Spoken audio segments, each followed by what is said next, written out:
I'm gonna announce at the end of this shit. I'm gonna walk everybody through.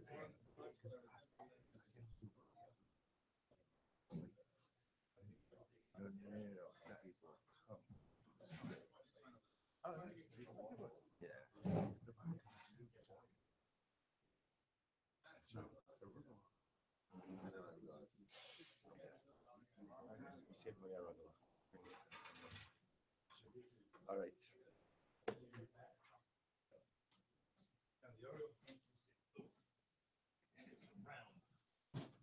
All right, we'll say good morning. Let's begin. A lot to do and not a lot of time. So today's daf is Sanhedrin 98. And we are picking up Amar Rabbi Abba, which is 2, 4, 6, 8, 9 lines down from the top. Amar Rabbi Abba. So we'll say Rabbi Abba said the following. So we're still speaking about the Moshe Mashiach and specifically focusing on signs that the Messianic era has arrived.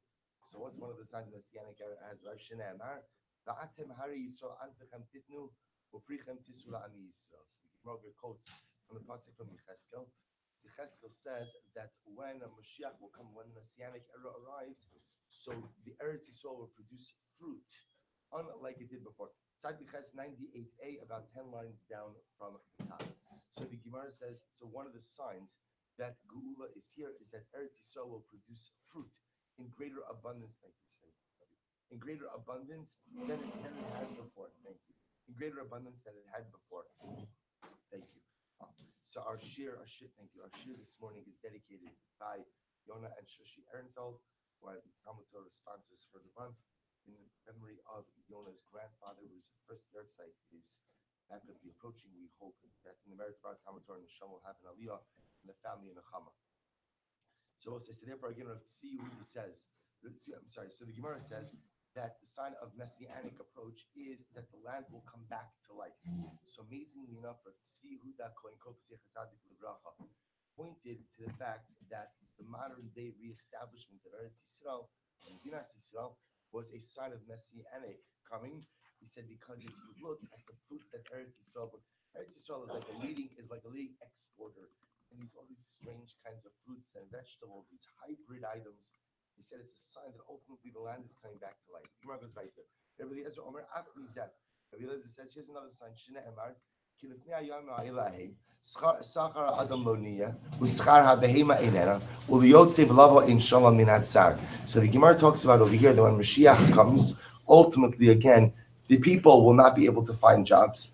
Animals will not even be hired out for work. And there will be no shalom from the oppressor, from the Yotze and Yavo. So what does this mean? So we'll say, so we're going to get into a motif now, where the Gemara discusses the idea that part of the arrival of the Messianic era is marked by financial hardship. Financial hardship. So the Gemara says, "My Yotze v'lavo." What does it mean, Yotze v'lavo? In shalom, minatzar. Rav Amar after Talmidei Chachamim. So Rav says, even the Talmidei Chachamim ultimately again will be oppressed in the prelude to the Messianic era. Let's say, you see, many times Talmidei Chachamim were spared the trials and travails of the difficulties of Am Yisrael, but the messianic persecution will be so intense that even Talmidei Chachamim ultimately again will suffer through it. Shekasuba and Shalom Chsiv, Shalom Rav Lo Aveisor Asecha, Kim Shalom Mifnei Tsar. Shmuel says, Achiu Kula Sharim Kulin Shkulin. So we'll say, again, remember the motif over here is that Yemos HaMashiach ultimately is marked by financial difficulties. In this case over here, Shmuel says all of the prices will be the same. I don't know what you call this in economic terms, but essentially, there's no more expensive items, inexpensive items. All items are equally priced. What's the name of that? Inflation. Okay, good. We call it Messianic era. So the idea over here is everything goes down and is ultimately equally priced. Amar Rabbi Chanina, Ein Ben David Ba. Listen to this. We'll say another sign of financial difficulty. David HaMelech, in Ben David Mashiach only comes, and she is bakish dag lechola, below yimatze. They will seek out a fish, right? They'll seek out a fish. They will say under normal circumstances. So remember again, when in doubt about Talmudic remedy, almost every single Talmudic remedy is the same, and it consists of fatty meat and undiluted wine. The truth is, it does cure everything if you think about it, right? Or at least it allows you to forget everything. Either way. So the idea of the Gemara says, "When Moshe Mashiach, there's going to be such financial difficulty that they won't even try to get a piece of meat for the chola, but at least they'll try to get some fish, and they will be unsuccessful. We're just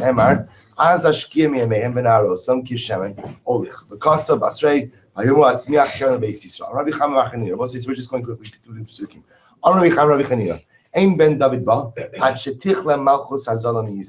This is actually quite profound. Rabbi Chanina says, if you want a sign, let's remember all of this is focused on signs for the upcoming messianic redemptions. How do you know that Mashiach will come? The prelude to Mashiach is when Klal Yisrael loses all autonomy. That there is no Klal Yisrael autonomy. Right? Absolutely no autonomy for Klal Yisrael.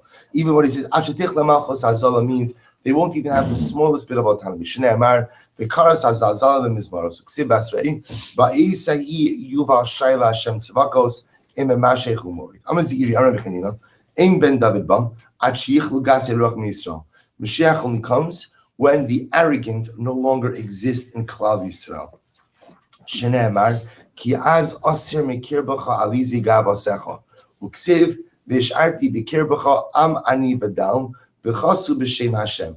Moshe says, I will cut off the arrogant, and only those who are literally, in this case, ani v'dal doesn't just mean simply financially impoverished, but rather more importantly, what it means is humbled. I will only members of humbled, only the humbled members of Klal Yisrael will be left, and ultimately again v'chasu b'shem Hashem. Amar Rabbi Smaloi, Mishum Rabbi Elazar b'Shimon. Ein ben David ba ad sheyichlu kol shoftim v'shotrim miYisrael. Well, so just by the way, we're coming up on a Gemara. If you have a friend who is not yet here at Shir right now, text him that he should get here in the next 2 minutes, because we are about to do a Gemara that I'm just kidding, we're not up to it yet, but we're about to do a Gemara that is mamish like, and especially the guys who always say, oh, we should make that film earlier on Sunday morning. None of them are here right now. Michael's here. Not one of them is here. I just want to go on record. Not one. So just, they'll listen to this recording later on. They're going to know who they are. Big talkers. Okay, Dr. Langbaum is here. Chaim is here. But that's, okay. I'm sorry. You never send anything, but I know you benefit. So the Gemara says the following. So Rabbi Elazar Shimon says, Ein ben David ba ad shichlu kol hashoftim v'shotrim miYisrael. Ultimately, again, so Mashiach only comes when the shoftim and the shotrim disappear from Yisrael. Now, what does this mean? So this is talking about, well, we'll see in just a moment. So we'll say the Gemara is saying over here that in the pre-Messianic era, there's going to be dramatic anarchy. That there's not going to be any shoftim v'shotrim. Amar Ula, en Yerushalayim niftis elabit tzedakah. Yerushalayim is only redeemed with tzedakah. We'll say, what does it mean? First wide line, Tzadi Chesam with Aleph. Yerushalayim, right, is only redeemed with incredible acts of chesed. Shnei Emar, Sion b'mishpat yipada, v'shaveh b'tzedakah. We'll say there's so much to speak about in this Gemara, this idea that at the end of the day, what brings us back to Yerushalayim, what redeems Yerushalayim, what redeems Klal Yisrael, interestingly enough, is not Torah, or not Torah by itself, but rather, again, it's tzedakah. And you understand in this context, tzedakah doesn't simply refer to giving money. Tzedakah refers to becoming Bali Chesed. But the secret to being back in Yerushalayim, the secret to unify Yerushalayim, the secret to Geula is ultimately being together with one another, being Bali Chesed with one another. Amr Paba, Ibatli Yihiri Batli Amagushi. Rabbi said, if the Yihiri, if the arrogant Jews would no longer exist, meaning if there'd be no more arrogant Jews, then there'd be no more Amagushi. Rabbi said, the Amagushi actually points out were Persian sorcerers who apparently were very abusive to the Jews. Ibatli Dayani, and again, if the corrupt judges would no longer exist, then Batli Gizrafti. Then Rashi says over here, Gizrafti are shoftim ovdei kochavim hachavutin as yisrael maklos. If there would no longer be any kind of a corrupt Jewish judges, then there would be no more corrupt Gentile judges. Ibatli Yihiri, Batli Amagushi. So how do we know again if there are no more arrogant people, then no more arrogant Jews, then there'll be no more Persian sorcerers. V'batli dayanim, batli gizrafti, dichsiv, heisir Hashem mishpatecha, pana oivecha. So we'll say, here we go. I'm Rabbi Yochanan. Imra isadar shem ismait. If ultimately, again, you see a generation, we'll say now, mismait means they're becoming aniyim. If you see a generation which Klal Yisrael is becoming impoverished, v'holech chakelo, wait for Mashiach. Meaning Mashiach is sure to come. If you see rampant poverty, then that is a sign of impending messianic salvation. Shneimar ve'esam ani toshia. If you see a generation where there are incredible sorrows, incredible difficulties, overtaking Klal Yisrael like a raging river, chakelo, wait for Mashiach. Shneimar ki yavo kinar tzar ruach Hashem noses abo v'samach lei uvalet Zion goel. Rabbi Yochanan, ein ben David ba ella bedar. Well, so it is actually an incredible Gemara. Ein ben David ba elish bedar shekulo zakai o kulo chayiv. Mashiach will only come in a generation which is absolutely righteous or absolutely wicked. We'll say this is an amazing thing. Well, excuse me just a moment. If the generation is totally righteous, and again, if your nation are total tzaddikim, the olam yirshu eretz, then ultimately again they will eternally inherit the land, which is a reference to messianic redemption. Bedar shekulo chayiv, or Mashiach could come in a generation which is totally wicked. Vayar ki ein ish vayishtomim ki ein mafgia uksiv lema'ani aaseh. So we'll say this is a dramatic Gemara. I often quote this. I often quote this concept on Tisha B'Av. Towards the end of the kinos of the morning, so you see a kino of B'tzeisim Yerushalayim, B'tzeisim Mitzrayim. We contrast the experiences of leaving Egypt and leaving Yerushalayim when the Beis Hamikdash was conquered. So there's a beautiful ma'aseh that's told that the Bluzhev Rebbe Zecher Tzadik Livracha used to dafka save a piece of the afikoman to be consumed by the Suda HaMafsakes. He would save a piece of the afikoman, ultimately again to eat the meal before Tisha B'Av.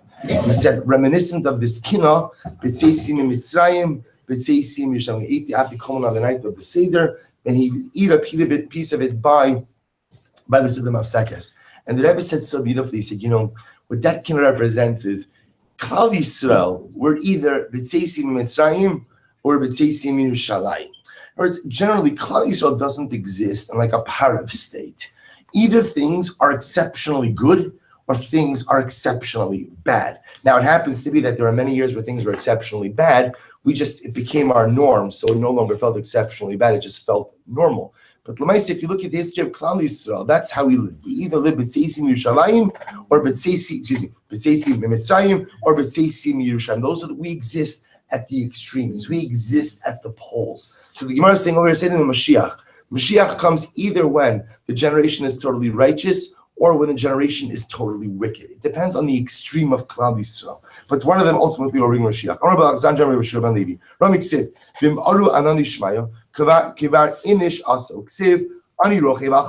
So we'll say, listen to this Gemara. So Rabbi Alexandria says, we have practically psukim. One pasuk says that the Mashiach essentially is going to come in on clouds, right? And I looked and I saw a man. I saw in the clouds and I saw the image of a man. Mashiach is going to come on clouds. And yet the other pasuk says, Ani rochi val chamar, that he's going to be a pauper who rides on a donkey. So which one is it? Is Mashiach coming in on clouds or is he coming in on a donkey? So Gemara says, it depends. Zochu iman onishmaya. If Klal Yisrael merits, in other words, if Mashiach is coming because Klal Yisrael, whereas I come because we're absolutely righteous, then Mashiach will come in on clouds. Lo zachu ani roche val chamar. Ultimately, again, if we're not zocha, then he will be a poor man who comes in on a donkey. Listen to this. So King Shapur said to Shmuel, I heard that your Messiah comes in on a donkey. I'm going to make you a deal. I'm happy to lend them a horse. So understand that King Shapur was making fun of Klal Yisrael. He was saying, I heard your Messianic king rides in on a donkey. Listen, I'm happy to lend him out a horse for the long weekend. I'm happy to give him a horse. He could come in. So Amalei, so it's a Shmuel, it's very important. So sometimes in life, someone engages us in a conversation, or someone asks a question, and they're not really interested in hearing the answer. They're interested in advancing their opinion. The best thing to do when someone tells you something and they just want this talk, they do not really want to listen, they don't want an answer, is what? Listen and just nod your head. Okay, good point. Valid idea. Thanks a lot. Right? So Shmuel has absolutely no interest in engaging in King Shapur because King Shapur has really no interest in the answer. He's trying to poke fun. So Shmuel deflects the question by saying, Amalei, me islay barchi yuri gavni. Do you have a horse that has 100 colors? What he was saying was, that donkey is not going to be any ordinary donkey. It's going to be a special donkey, and you don't have a horse that's a special. Fine. So we'll say, get ready. If you didn't text yet, text now. It says the Gemara the following.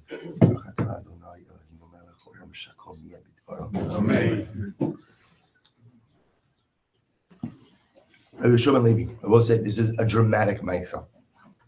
Rabbi Shmuel Levi, Ashkach Leilio. Rabbi Shmuel Levi found, he went to the burial cave of Rashbi. So what happens? He found that Eliyahu Hanavi was standing at the entrance of the burial cave of Rabbi Shimon Bar Yochai. Amarle, Asina la'alma da'asi. So what happens? So he asks Eliyahu Hanavi, am I going to the world to come? So Rabbi Shimon Levi asking Eliyahu Hanavi, am I going to the world to come? Amarle, im yirtza adon. Now what does im yirtza adon what I mean?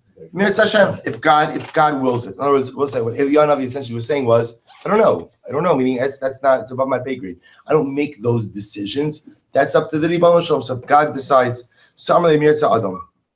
Im yirtza adon azeh. Amarle Rabbi Shimon Levi, Shnayim ra'isi, v'kol gimel shamati. So Shimon Levi will say, so Eliyahu is apparently like not just at the entrance of the cave, but he's like a shtickle blocking the cave also. And Shimon Levi is peering in, and he says, I don't understand. He says, I see two people, but I hear three voices. See, he saw Eliyahu, he also saw Rashbi Yosham Yochai, but he hears a third voice. That third voice that he's hearing is the voice of the Shekhinah. So he's persistent. In other words, he wants to be able to ask HaKadosh Baruch Hu, am I going to go to Olam Haba or not? So Eliyahu Navi tells him, here's what you need to do. Amarle, zil shayle l'didei. You need to go ask Mashiach. Go ask Mashiach ultimately again if you're going to Olam Haba.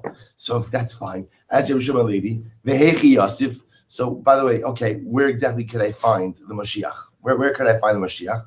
So the Gemara, listen to this. Yosef apischa dekarta. He sits at the entranceway of the city. Mashiach dwells at the entranceway of the city. Says the Gemara, Umay Simone, and how, well, that's fine, he does the entrance of the city, but how will I know if he's Mashiach? Says the Gemara, Yosef ben Aniyeh Sovli Chalon, because Mashiach sits amongst the lepers, the people with saras. Who are the people who dwelled on the outside of the city? Ultimately, again, they were the people with saras. So again, we'll see, we learned this Gemara yesterday and the day before as well, this idea of Mashiach being a Matzorah.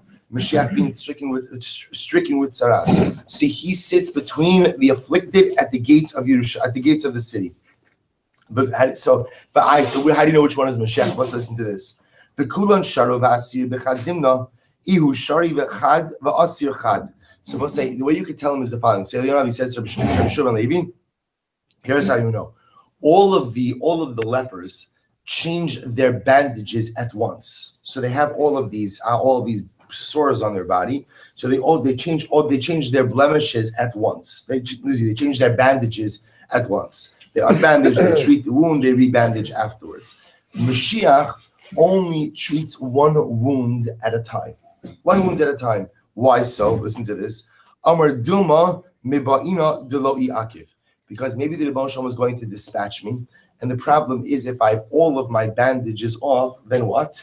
It's going to take me some time to rebandage and to answer the call. Therefore, if I only unbandage and rebandage one wound at a time, whenever the Ribono Shel Olam summons me to come and redeem Klal Yisrael, I will be there. So listen to this. So Shimon Levi finds Mashiach. Amarle, Shalom Alecha Rebbe Yumori. We'll see. Just I want to just point out before you even go on with the story. We'll say we're amongst Chavirim, so you could always speak openly. Sometimes there are people who we come across who don't look the way we look, who just conduct themselves in strange kind of ways, perhaps for whatever reason don't dress the way we dress, and we're often very dismissive of those kinds of people. We'll often distance ourselves from those kinds of people. And just understand that at the end of the day, sometimes the holiest of people are deep cover. Sometimes the holiest of people, I will say, are not the high-polished individuals that we like to hold ourselves out to be. But sometimes they are amongst the most simplest of Jews. And sometimes they are of the most simplest of people. The people sometimes that are marginalized, pushed to the periphery and often ignored. There's Kiddush in every single corner of this world, and sometimes the people, again, who we don't even really give a second look at, those might be the people ultimately who make the greatest difference for Klal Yisrael. It's an important lesson to remember. Says the Gemara. So what happens? He finds Mashiach. Amar lei, Shalom Alecha Rebbe Yemori. Says Rebbe, Shalom Aleichem. So Rebbe Shmuel Levi finds Mashiach. Amar lei, Shalom Alecha Bar Levi. He says Shalom to you, Bar Levi. Now Bar Levi means what to say? Ben Levi. Ben Levi. He says he's referring to Shalom Aleichem, the son of your father. Amar lei, Le'imas Asimar. So Eliyahu said, so here's what's amazing. So Rabbi Shimon Levi came to find Mashiach for what purpose? For what purpose? But you know, when you find Mashiach, you kind of forget about your other questions. And you have one much simpler, more profound question, which is, when are you coming? When are you coming? So Mashiach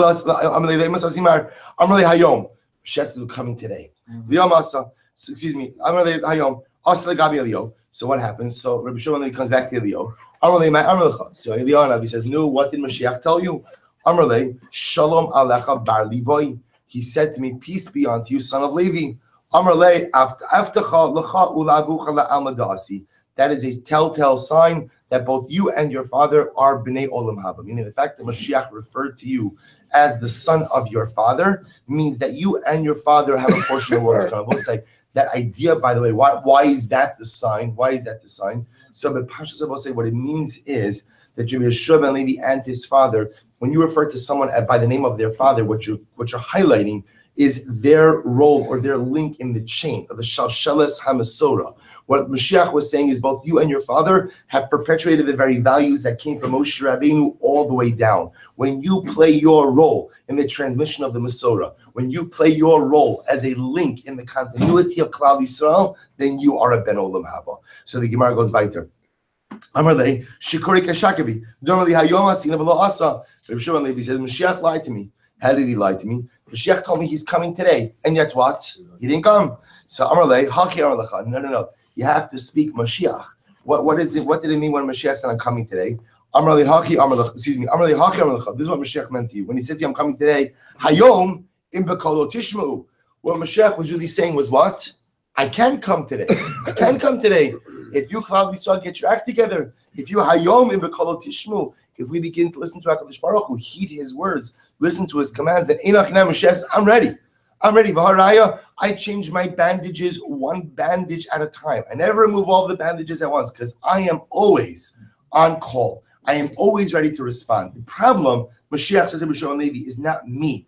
I am ready to come. I'm ready to respond. The problem is, Klal Yisrael, you have to be ready to act as well. The Gemara is right. Shalu Tamid, what's it? Did I tell you? Amazing mice, no? It's not over. I mean, this mice is over, but the good stuff is not over. Shalu Tamid, the Rabbi Yosef ben Kisma. It must have been David Ba. So listen to this. This is a fascinating episode. So the students of Yosef ben Kisma asked the Rebbe, when is Mashiach going to come? Amar Mesyara Emi Shema Tevakshu Mimenu Os. So listen to this also. He says to me, listen, I'm willing to tell you, but I'm afraid that you're going to ask me for a sign. And I don't want to start performing miracles to convince you of the veracity of my words. Amrulo, Ein Olam Avakshim Imchos. Rebbe, you promise we're not going to ask you for a sign. Amrulo, he said, fine, here's the sign that my Mashiach is coming. L'chishiyipol hashar hazeh, v'yivne, v'yipol. When this wall, he was pointing out a particular wall to them, when this wall falls down, they rebuild it, it falls down, they rebuild it, and it falls down again. Before they have time to rebuild it, that third time Mashiach will come. So the Gemara says, Amrulo Rabbeinu tein lanu os. Rabbi, give us a sign that this is true. Amrulehem v'lo kacha amartem li she'inatem mevakshim eneos. So Rabbi Yosef ben Kisma says, but one second, you promised me you wouldn't ask me for a sign. Amrulo v'afal pikein. They said, okay, nevertheless, can you give us a sign? And I'll say, you have to understand, what this means is, this is achakilo b'chol yom shavua. This is incredible love and desire and pining and anticipatory excitement that the Jew has for Mashiach. There's not a day, there's not a moment that goes by that my neshama, even if we're not aware of it, that my neshama is not dancing for Mashiach, that my neshama is not yearning for Mashiach, that my neshama doesn't want gula. So the students are so excited they have a tangible, And Rebbe, just give us an oath, just give us something else to solidify our faith in the coming of Mashiach. So we'll say, what happens? Last line, Im came, Yahapchu me ma'aras pamyas ladam. If that's the case, the water of the river of Pamya should turn to blood, and ultimately again it turned to blood. B'shas Pitiraso, listen to this, Rabbi Kisma was dying, so he said to them, bury me deep in the ground. Bury me very deep in the ground. Why? On the base. She'in kol dekel v'dekel shabavo, she'in sus shaparsim nikshavo. Both say Rabbi Yosef ben Kisma was alluding to the war of Gog and Magog. So the war of Gog and Magog, there are going to be so many armies. There are going to be so many soldiers that every single palm tree in Bavel will have a Persian horse tethered to it. In other words, that everything is going to be affected by war. Ve'in lecha kol aron v'aron sheb Eretz Yisrael, she'in sus madai ochel bot heaven. And I both say there's going to be so much war, so much conflict, that the enemies who overrun Eretz Yisrael will dig up the graves, empty out the coffins, and use the coffins as troughs to feed their animals. That's how overwhelming the war is going to be. Therefore, Rabbi Kisma says, bury me deep into the ground. Bury me deep in the ground so that ultimately, again, they are unable to touch my coffin. Shabbos say, just the Rishonim and Achronim actually bring up an interesting idea, which you see that at some point in time, burial in Eretz Yisrael was done in a coffin, meaning it was the norm to do it in a coffin. So today, certainly in Yerushalayim, they usually don't do it in an Aron, but even in many other cemeteries don't do. But you see, at least historically, at some point in time, was kept. In any event, Rabbi Yosef ben Kisma says, "Bury me deep in the ground." So that during the war of Gog and Magog, the enemies of Klal Yisrael will not dig up my coffin. Amarav in Ben David ba achet tispashet malchus al Yisrael tisha chadoshim. Mashiach will only come when the malchus. Now, I will say generally, when the Gemara talks about malchus, unqualified malchus, it usually refers to malchus Romi. Right, Rome. Now, by the way, we know Rome doesn't just mean historical Rome. Rome means Rome, historical Rome, and anything that comes out of Rome, anything that comes out of Edom. So the Gemara says, "Satisha chadash v'naiman shneimar lachim yipneim ad is yolda v'yesar achav yishuvna al bnei Yisrael." Amar Ula, said. Now we get into some amazing Gemaras. Amar Ula said, "Yesi v'lo achimena." Let Mashiach come, but I do not want to see him. I do not want to see him. We'll say we'll see what that means in just a moment.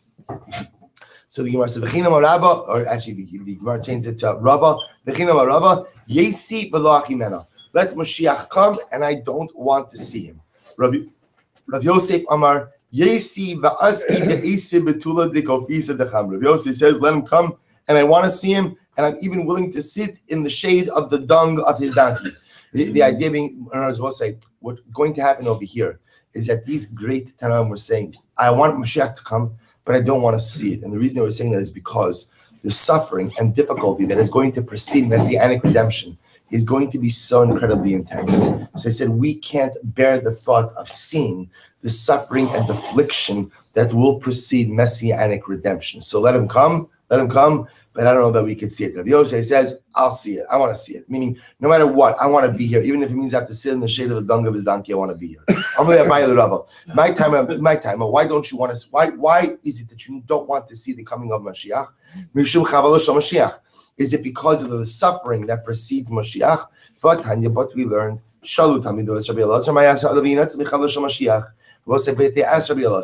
what should one do in order to save themselves from Chevlei Mashiach? Right? Rabbi say, if there's one thing that's clear, it appears that everyone agrees that there's going to be some level of acute suffering in advance of Messianic arrival. So what does one do to save themselves from that difficulty, from that suffering? So the Gemara says, Yasok b'Torah u'kabilas chasadim.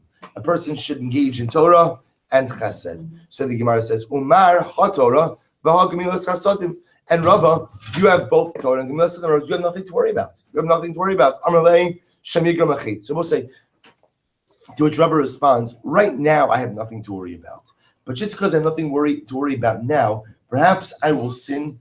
That sin will cause me ultimately to lose my spiritual standing, and therefore I will once again become subject to the difficulty and suffering of Messianic redemption.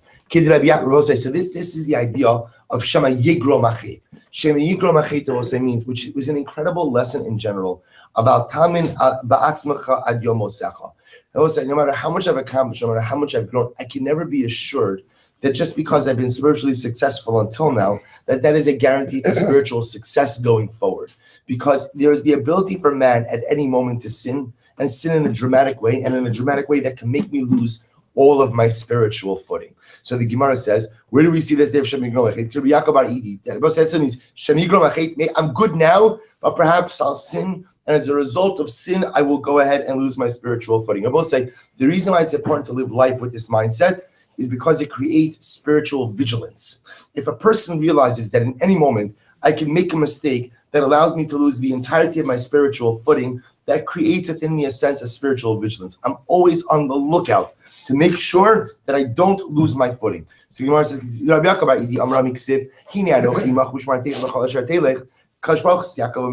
to be with you every step of your journey. Yet the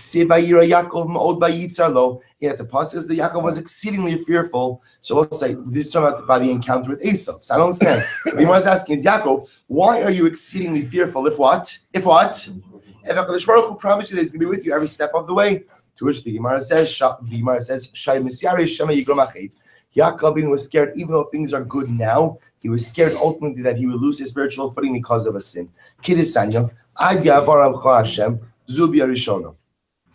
Bro says, when your nation will come in, this refers to the first entry into Eretz Yisrael.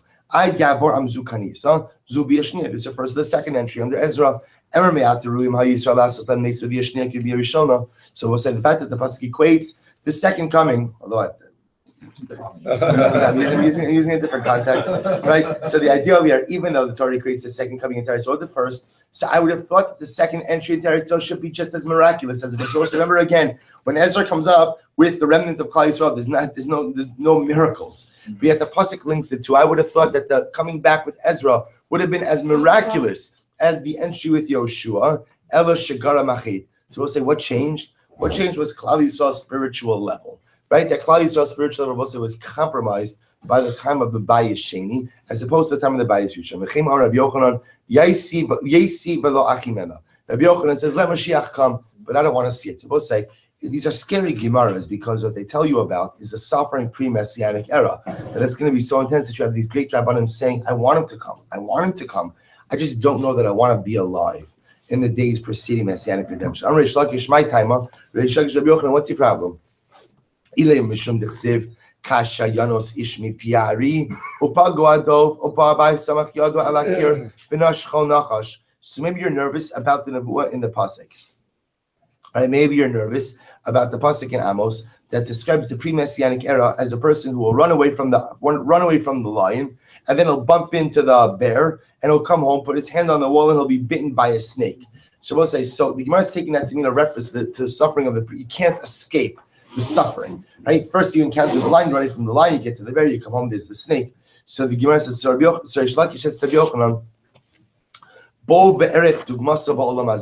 that doesn't have to refer to the trials and travails of Messianic era, but rather it can refer to the challenges even of this world. I'll give you an example.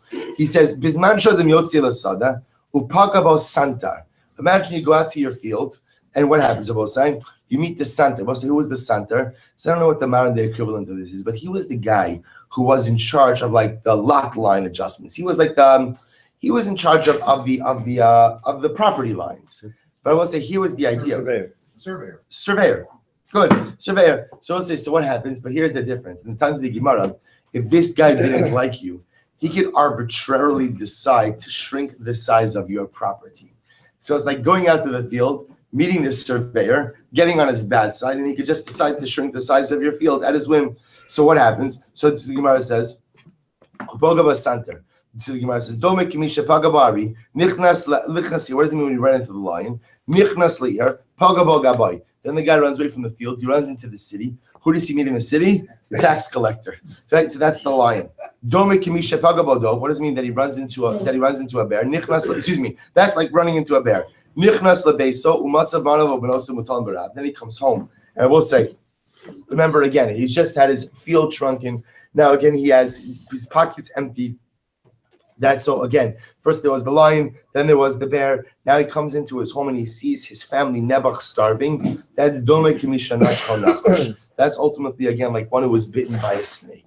Meaning to see your family suffering, to see your family in difficult times, that's like being bitten by the snake. Elam Yishum Dechsev Shalu Na'ura'u. So verse now the Gemara quotes the pasuk from Yirmiyahu. Shalu Na'ura'u Im Yole Zachar Madua Ra'isi Kol ger yadav achalasav ki oleda. V'nepchu kol panim liyera kol.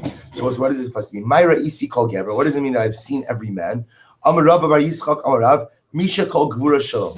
Pasuk is a reference to HaKadosh Baruch Hu, the one to whom all strength belongs. Umay v'nepchu kol panim liyera. And what does it mean? His face became pale. Amarav Yochanan Pamalya shalmala upamalya shalmata. The Bible says this refers ultimately again to the kingdom above and the kingdom below. B'shasha amar HaKadosh Baruch Hu halalu ma'aseh yadai v'halalu ma'aseh yadai eich avad elu mipnei elu. The Bible says this is actually a very dramatic Gemara.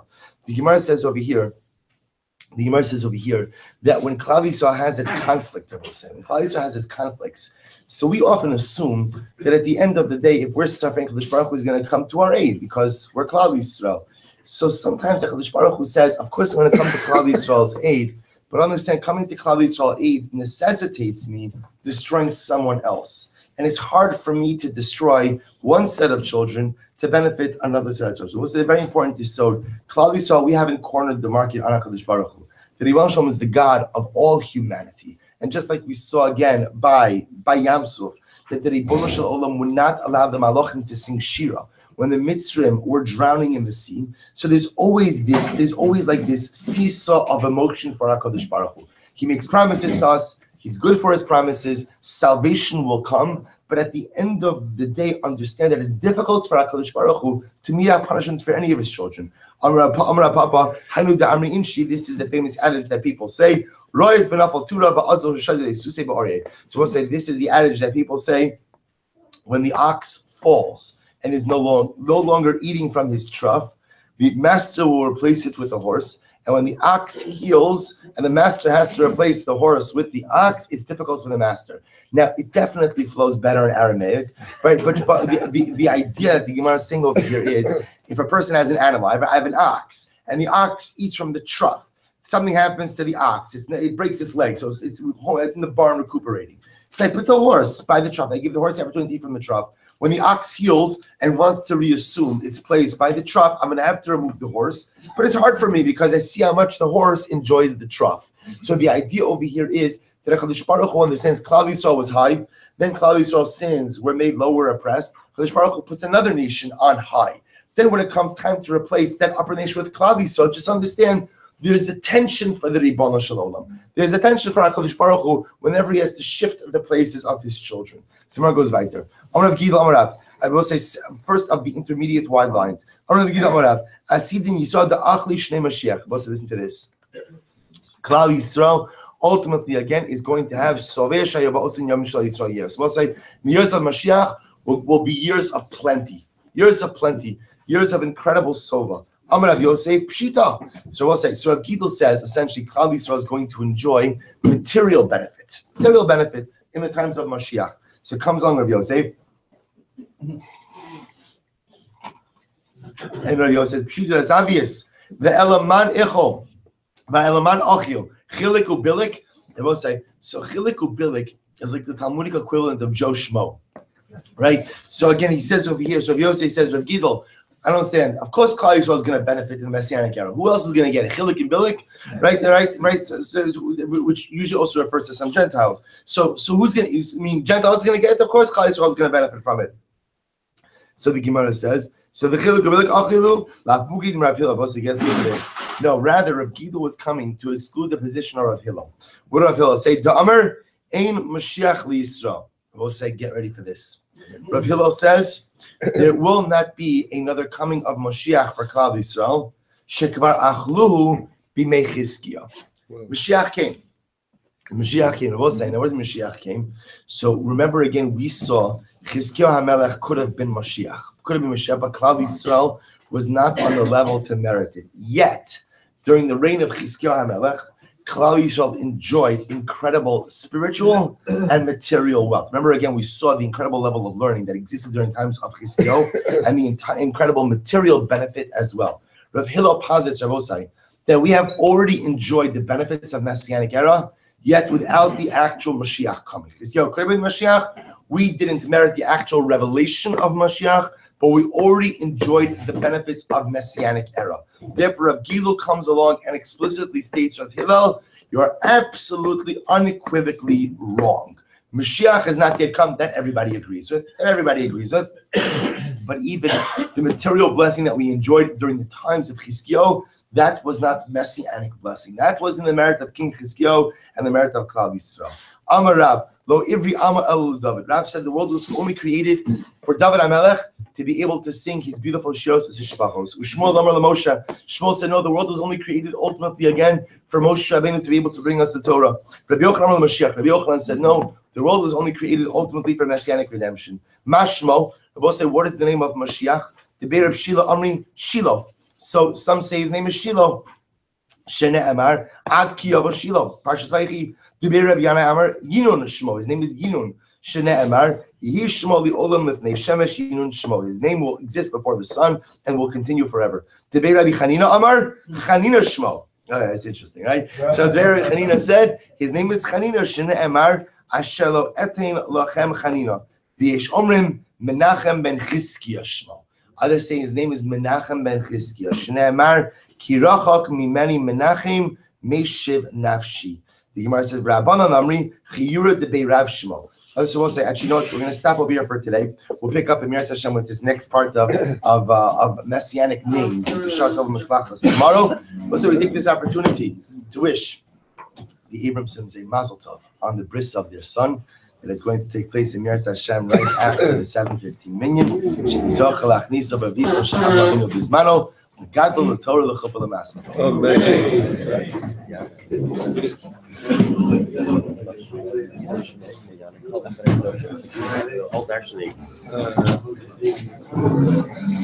You know why Mashiach has